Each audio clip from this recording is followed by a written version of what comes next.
clase. Así ya la voy a subir después. Les decía que en la introducción yo comento ahí, desarrollo cómo nosotros hemos reducido la categoría de sentido a la categoría de utilidad. Se ve mucho en educación cuando los alumnos preguntan ¿para qué sirve esta materia? ¿Para qué sirve este contenido? ¿Para qué sirve lo que estamos viendo? Y bueno, y eso responde a un criterio de utilidad. Así que el sentido es en la medida en que aquello por lo cual preguntamos tiene una utilidad. Entonces, ocurre con la filosofía que la filosofía no tiene por qué responder bajo ese parámetro de utilidad, ¿para qué sirve? De hecho, es propio de la filosofía replantearse aquellos supuestos, aquello que está presupuesto en la pregunta misma. Desde el momento que, lo voy a decir en estos términos, desde el momento que repreguntamos, ¿sí? Repreguntamos, es decir, que cuestionamos la pregunta misma, ¿no?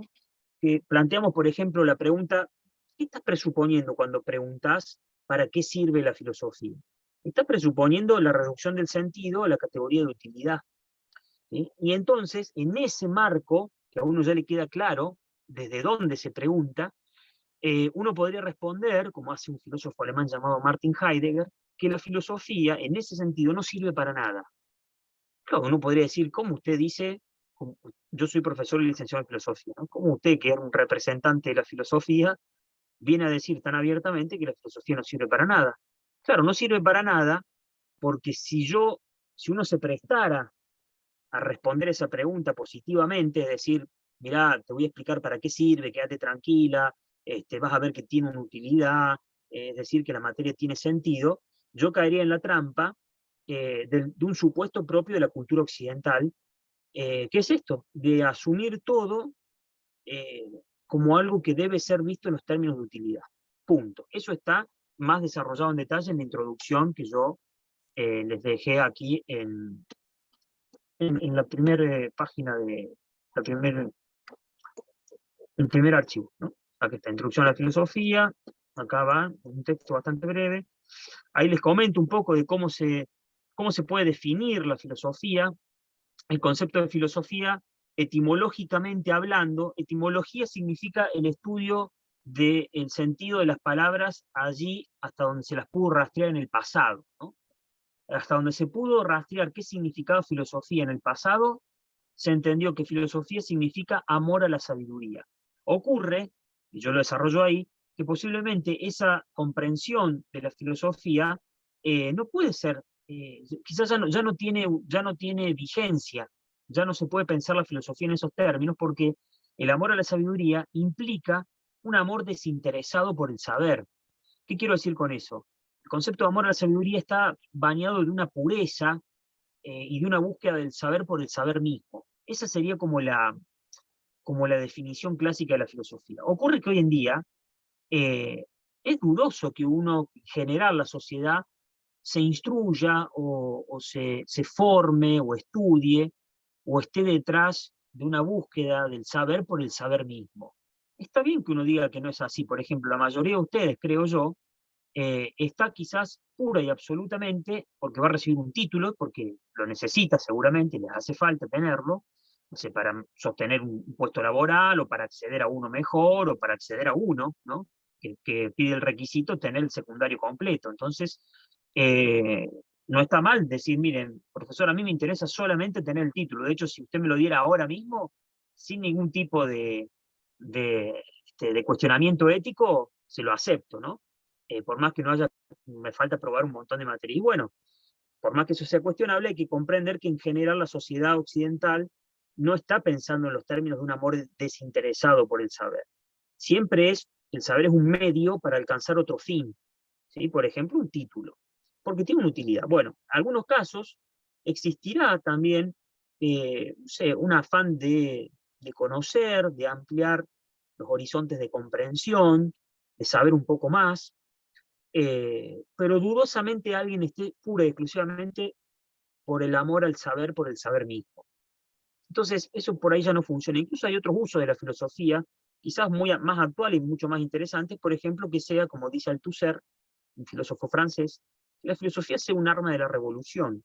Por ejemplo, que genere, que cuestione determinados presupuestos de la realidad y que genere, por lo tanto, un cuestionamiento crítico, ¿no? Que genere una conciencia crítica, ¿no? Del mundo en el que vivimos.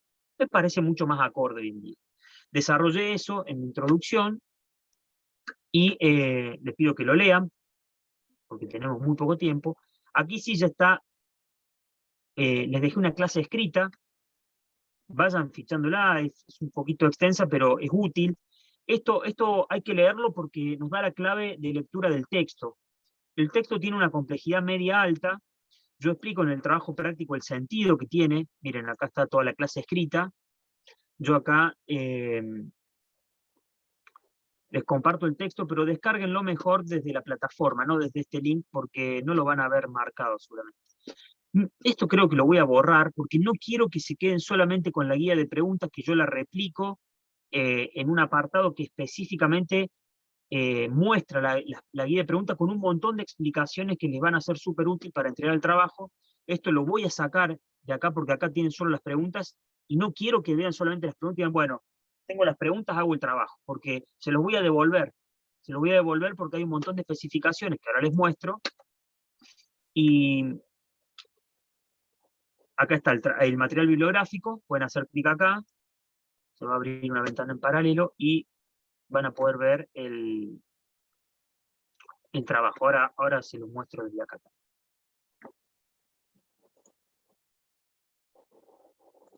Yo les cargué el material digitalizado, todo el capítulo 1 de este libro que estamos trabajando de un filósofo francés llamado Jean-François Lyotard. El libro se titula ¿Por qué filosofar? Y hoy vamos a analizar más o menos un par de fragmentos del libro que me parecen centrales, ¿no? Les muestro rápidamente por si no pudieron entrar y ver, y porque les hago un par de comentarios y vemos. Acá sí está el trabajo práctico, y yo les dejé además 2 clases grabadas, que las cargué a YouTube y se las compartí. Acá está el trabajo práctico, van a ver que tiene un montón de especificaciones, aquí están las preguntas, pero también está el objetivo que persigue el trabajo. Acá hay mucha información relevante para que lo puedan hacer como yo pretendo que lo hagan, justificando por qué. Los criterios de presentación, siempre les pido que pongan un encabezado, les explico cómo, pueden copiar esto y pegarlo, acá tengo que poner 2021.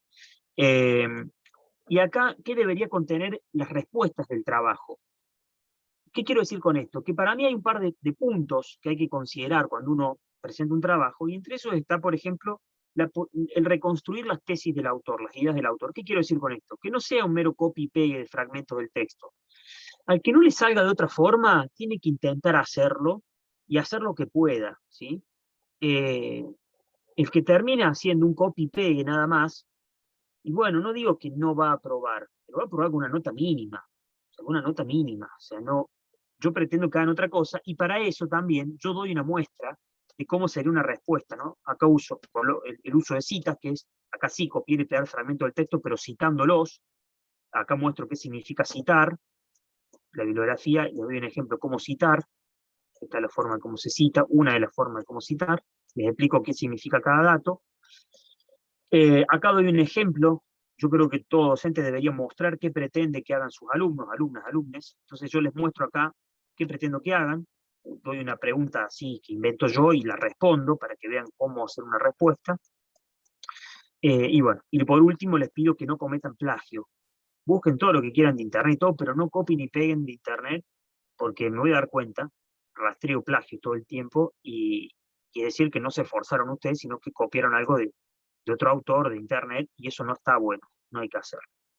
De hecho, incluso tendría consecuencias graves, o sea, hay gente que ha quedado libre o ha perdido una carrera, un título, porque cometió plagio, o sea, eso no se esforzó, no está bien. Los criterios de evaluación y calificación están, qué es lo que miro yo para corregir el trabajo. Entre otras cosas, yo siempre pongo, es re importante la ortografía. Yo dediqué parte de la clase, me parece que uno en la clase ve algo más que contenido. A mí me interesa muchísimo, muchísimo ver estrategias de lectura y comprensión de textos académicos, de producción de textos académicos, es decir, de escritura, y eso implica también el tema de la ortografía. Y no es una mera cuestión estética, no es una mera cuestión tampoco de complicarles la vida innecesariamente. De hecho, miren, les comento, la otra vez en un grupo de WhatsApp que tenemos del segundo año del turno tarde, alguien preguntó, dice, hola, mañana hay clases, y ahí lo puso sin H. Y entonces yo agarro y le respondo ese mensaje y le pongo que hay es con H, porque hay sin H es una expresión cuando uno te pinchaste el dedo y es una expresión, ay, viste, me pinché el dedo, bueno, eso es hay sin H, es una expresión, ¿no? Hay con H es del verbo haber, entonces eso corresponde. Mañana hay clases, mañana tenemos clases. Se ofendió esa persona, dice, no necesito que me corrija, no hay que escribir rápido. No, es que ¿sabes qué pasa? No sé si sos alumno, padre, no importa. Eh, Estamos en un contexto académico y es necesario hacerlo, ya sea si sos padre para que ningún alumno crea que se escribe así, viendo y copiando eso, y porque eso tiene consecuencias graves en el mundo laboral, por ejemplo. Si uno presenta un currículum en un local, en una empresa, en lo que sea, para solicitar un trabajo, postularse a un empleo, y el currículum tiene errores u horrores de ortografía, lo más probable es que te descarten de entrada por el currículum. Entonces, es re importante la ortografía. ¿A qué punto? La ortografía es algo que se genera también por el hábito. Entonces, yo, por ejemplo, tengo la costumbre de, por más que le escriba un mensaje a mi familia, un mensaje informal, a mi madre, a mi hermano, si escribí ¿cómo estás? Sin acento en la O, sin el tilde en la O, lo corrijo. ¿Por qué? Porque forma parte de un hábito. Cuando uno genera el hábito, eso después va surgiendo espontáneamente. Y eso tiene consecuencias en la realidad. No es lo que a mí, por el lado que me interesa justificar el correcto uso de la ortografía, pero, eh, pero, sí, eh, pero sí tiene un sentido. Fíjense que acá cuando envíen el trabajo les va a aparecer, al final del trabajo, realizar entrega, se los podría mostrar para que ya lo tengan en cuenta. Voy a ir a cambiar rol, me voy a mostrar como alumno para que vean cómo les aparece. Esto es importante para que lo puedan fichar. Y voy rápidamente al texto. Y hacemos análisis del texto. Eh, ¿Qué tal, Lore? Ahí recién veo que te conectaste. No estaba viendo el... ¿Y quién más se conectó? Menos. Muy pocos, ¿eh? Denme un segundo, que estoy en el chat. Somos 1, 2, 3, 4... 4. 4, un segundo, ¿eh?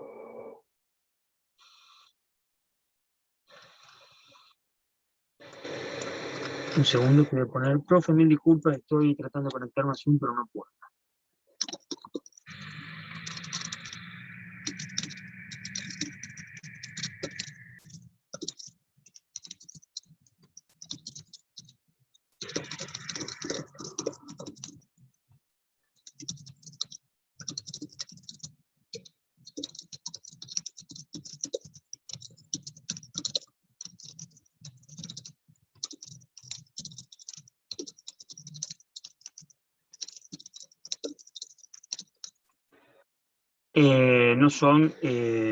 No son las clases. eh,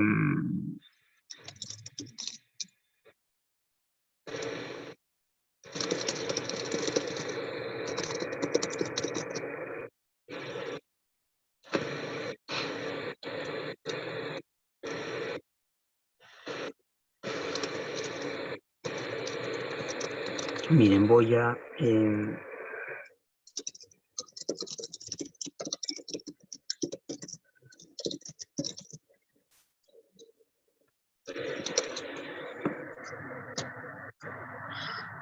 a ver acá. Perdón, a ver si se ve.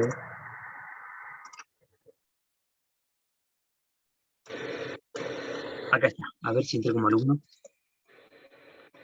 Miren, cuando llegan al final del trabajo práctico, bueno, si habrán visto, yo les envié un tutorial para ver cómo hacer este trabajo, ya sea para esta materia como para otras que apliquen esta función de actividad, que por ejemplo el profe de inglés lo aplicó también, y cuando llegan al final del trabajo les aparece esta opción, que dice, acá les va a aparecer realizar entrega, o algo así, a mí me parece editarla porque yo ya envié algo, ven que envié como una muestra, y les va a aparecer, para corroborar que realmente lo enviaron, dice estado de la entrega enviado para calificar. Estado de calificación, que es lo que me toca a mí, sin calificar. Y les va a mostrar una muestra, ¿no? de lo que hicieron de su trabajo. Acá, tienen que ir acá, a ustedes les va a aparecer agregar trabajo, yo voy a poner editar entrega porque ya hice una, y Y cuando vayan nuevamente al final de la guía, les va a aparecer un recuadro. Esto ya está en un tutorial que yo les adjunté. Este recuadro de texto se llama texto en línea. Van a poder aquí mismo, tipear el trabajo, ¿sí? Entonces, respuesta 1A, tipear el trabajo, qué sé yo. Si lo hicieron en su compu, en un archivo de Word, por ejemplo, yo les aconsejaría que copien y peguen el contenido, lo peguen acá, en este recuadro, y lo envíen, colocando guardar cambios, ¿sí? Siempre coloquen guardar cambios. Mi consejo es que si tienen una compu, lo hagan primero en una compu para que les quede un backup, porque si acá se colgaron, se fueron a hacer otra cosa y terminó la sesión, cuando pongan guardar cambios no se va a enviar. Eso es re importante que lo sepan. Cuando pongan guardar cambios, si ya pasó un tiempo y se cerró la sesión, van a seguir viendo esto así, van a poner guardar cambios y les va a aparecer que su sesión expiró y que tienen que volver a cargarla. Por eso siempre es importante que si lo hacen en una compu, tengan un backup en un archivo en la compu guardado, que después lo copien y lo peguen acá al contenido, o que adjunten ese archivo desde esta parte. Es arrastrando el archivo desde su compu a esta zona de acá, o desde acá arriba, ponen añadir fichero, lo buscan en su compu y lo adjuntan. Y después vienen al final y ponen guardar cambios. Van a poder, no van a poder decir, no sé, yo lo envié, no sé qué pasó, porque pueden corroborarlo cuando pongan realizar envío, en este caso guardar cambios, porque les va a aparecer lo que les mostré recién, la confirmación, ¿sí? Acá al final. Bueno, ahora sí, vamos rápidamente al texto y voy a comentar 2 o 3 cuestiones. ¿Ven? Les aparece que fue enviado. Y me ponen cuándo lo envié. Hoy a las 19:27. Eso por un lado. Vamos ahora rápidamente al contenido. Les comento un par de cuestiones sobre el trabajo y les doy una mano, ¿no? Para que vean cómo se ve. Voy a compartir el texto. ¿Se escucha bien ahí o no? Ahora sí puedo ver el chat.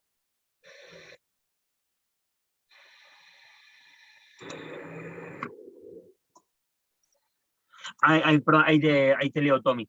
Y si haces en la carpeta, si lo haces en la carpeta, porque no sé, vos tenés compu, Tommy, o por ahí si tenés solo celular y si te complica escribirlo desde ahí, lo que podés hacer, pero te pido que la letra sea lo más clara posible, es enviarme una foto. ¿Ahí se escucha mejor o no? A ver, dame un segundo que veo de cambiar la conexión.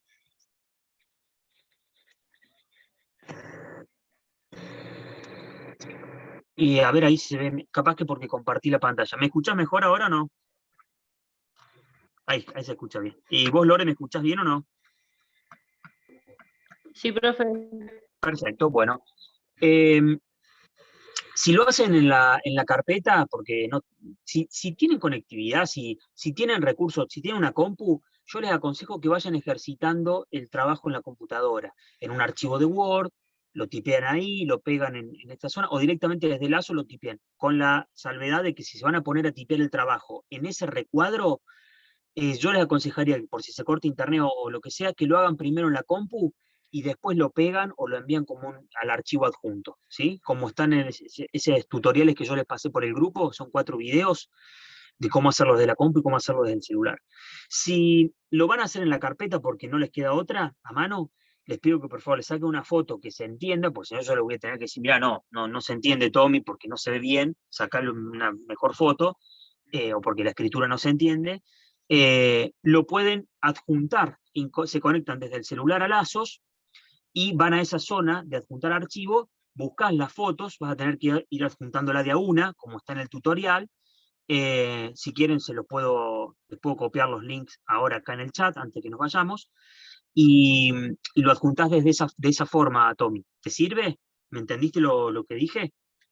Sacándole fotos y adjuntando los archivos desde el celular en Lazos, los archivos, las imágenes. Eso es lo que podés hacer, Tom. Bien, vamos a ir al texto. La pregunta número 1 del texto dice que lean el capítulo 1. El capítulo 1 va de la página 79 a la 99. Son 20 páginas. Perfecto, Tommy, que entendí.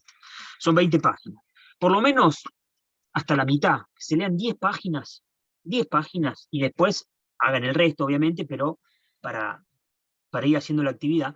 La pregunta número 1 implica que lean el capítulo 1, que vayan marcando, seleccionando y copiando en Word o en la carpeta, lo que sea, las palabras que no conocen, no importa si son 200 palabras, no van a quedar mal. No es que yo decir, oh, mira, 200 palabras no conocen, no importa, porque el trabajo no es para mí, es para ustedes mismos. Tiene una función para que les sirva. Si se corta, se va a cortar en 10, volvemos. Les pido que volvamos un ratito más.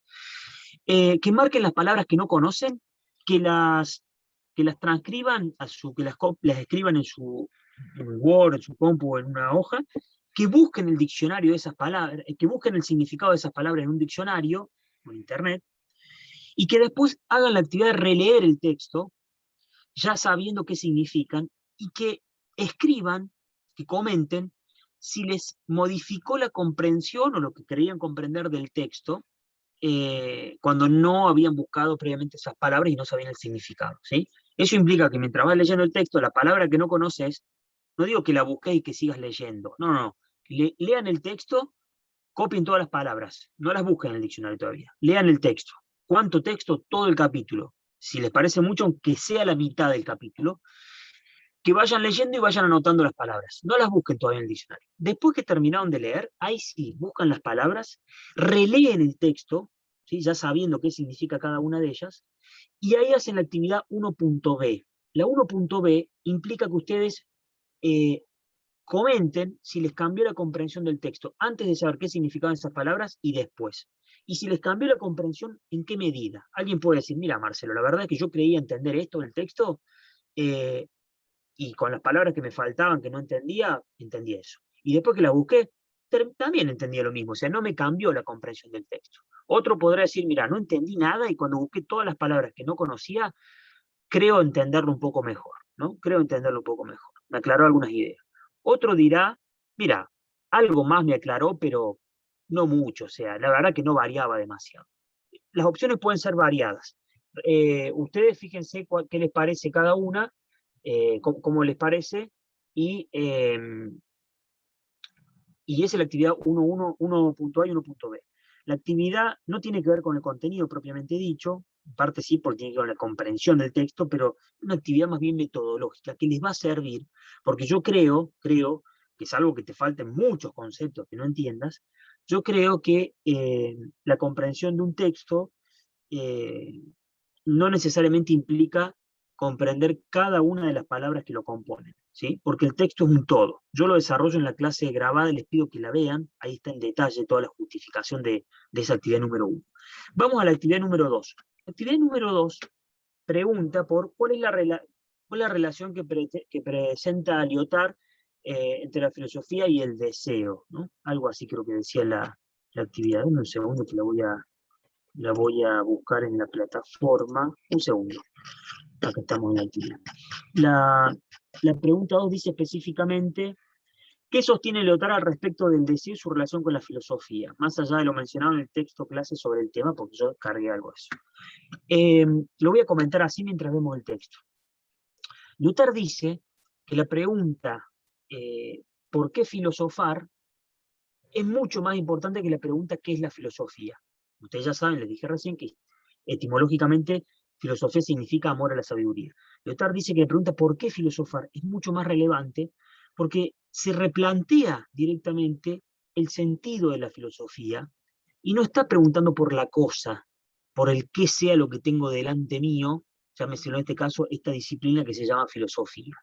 Porque esa pregunta, ¿qué es la filosofía?, está presuponiendo solamente la presencia de aquello por lo cual preguntamos. Es decir, pregunto, ¿qué es eso? Porque reconozco que hay algo ahí y basta con develarlo, es decir, saber qué está detrás de eso, para darme cuenta que hay algo ahí, ¿no? Y que está, llámalo oculto o lo que sea, y que uno basta encontrar su significado. La pregunta ¿por qué filosofar?, dice Lyotard, es mucho más relevante porque porque presupone dos cosas, no presupone solamente la presencia de aquello por lo que se pregunta, sino también la posibilidad de que aquello por lo cual uno pregunta no esté allí. Es decir, presupone una estructura dual, tanto la presencia como la ausencia de aquello por lo cual se pregunta. Esa es como la base de la respuesta a la pregunta número 2. Voy a leer unos fragmentos para que vean, yo lo que he marcado acá, la idea es que ustedes lean el texto para que los encuentros sean más dinámicos, que me digan, mira Marcelo, estuve leyéndolo y esta parte no la entendí, salvo que alguien lo haya hecho. ¿Alguien pudo leer el texto o no? Yamila, Jorge, Tommy, ¿pudieron leer el texto o no? Si no lo leyeron no pasa nada, pueden decírmelo con libertad. Solo leí como 4 o 5 veces, pero no lo terminé. Perfecto, y pudiste, no se te escucha bien entrecortado. ¿No lo terminaste de leer o no lo terminaste de entender? De entender. Bueno, ¿y si te pudiste hacer la actividad 1, Lore, o no?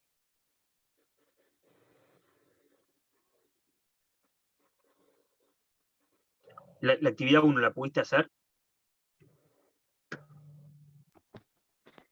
Y parte, busqué palabras que por ahí no encontraba, no sabía el significado y eso, pero sí lo leí varias veces el texto. Ok, perfecto. Mira, ahora voy a aportarte algunas claves de lectura. Yo marqué acá el texto en tres colores diferentes. Lo que no está marcado se puede leer bastante rápido y van a ver que la idea central no está mucho ahí, ¿no? O sea, esta es mi lectura del texto, es mi aporte, ¿no? Como docente. A ustedes les puede parecer que sí, que es relevante, o sea, tengan su propia lectura, no hay problema. Lo que está en amarillo es una parte como, bueno, es para tener en cuenta mucho más que lo que no está marcado, es algo más o menos importante. Lo que está en rojo es algo que podrían pasarlo por alto porque quizás no se entiende nada, y no pasa nada con eso, se puede tranquilamente pasar por alto. Y lo que está en verde es lo que yo creo que son como las tesis principales, ¿no? Miren, voy a leerles rápidamente esta parte y para que vean cómo se puede entender. Si ustedes quieren, si no tienen el texto a mano, pueden agarrar con papel y lápiz y poner página número 1, que en realidad es la página 79, y hacen una aclaración de lo que yo les voy diciendo, bueno, o no sé, como quieran, ¿no? Pero es para tener un registro. Dice, es una costumbre de los filósofos iniciar sus enseñanzas mediante la pregunta ¿qué es la filosofía? Año tras año, en todos los lugares donde se enseña, los responsables de la filosofía se preguntan, ¿dónde se halla? ¿Qué es? Freud, que Freud es el apellido de un pensador, es el padre del psicoanálisis, Freud coloca entre los actos fallidos el acto de no lograr encontrar un objeto que se había colocado en algún lugar. Miren, un acto fallido es, por ejemplo, siempre doy el mismo ejemplo, un acto fallido es cuando uno se le escapa decir algo que es lo que está pensando realmente, pero no es lo que quería decir explícitamente. Digamos. Por ejemplo, no sé, si vas a casa de alguien que te invita a tomar un café y es alguien que te gusta y que te dice, qué querés tomar? Y vos, uno diría, bueno, dame un café, quiero un mate, qué sé yo, y se te sale porque te gusta esa persona y quiero un beso. ¿Cómo? No, perdón, quise decir quiero un café. Ah, la otra persona diga, eso fue un acto fallido. Eso es un acto fallido. Que uno termina diciendo algo que no es lo que quería decir, pero en el fondo es lo que está sintiendo o lo que se filtra, ¿no? Desde ahí, desde ese fondo. Bueno, ¿qué está diciendo acá Lyotard? Que posiblemente la filosofía sea eso que siempre se nos está escapando, ¿sí? Que pareciera que uno va a alcanzar a decir determinada cuestión y no termina siendo eso realmente lo que está de trasfondo. Esa es la tesis de ese fragmento, ¿no?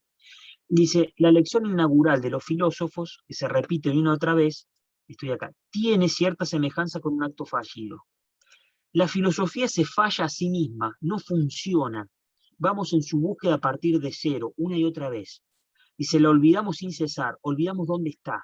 Aparece y desaparece, se oculta.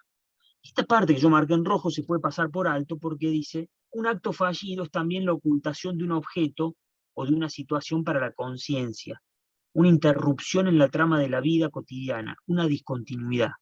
Por ahí no se entiende nada que dice ahí, pero tranquilos, pueden pasarlo por alto, no pasa nada, van a poder entender el texto igual.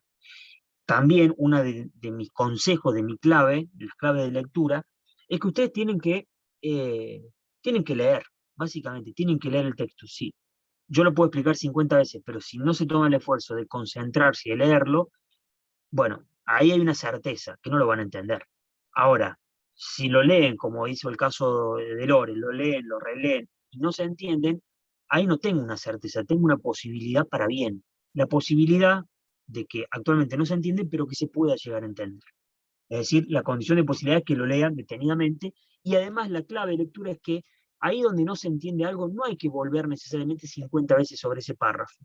Hay que seguir leyendo, porque seguramente el autor posteriormente da un ejemplo o sigue abordando el tema, que de hecho ocurre siempre, sigue abordando el tema de diferentes perspectivas, con diferentes palabras, con diferentes ejemplos, y la idea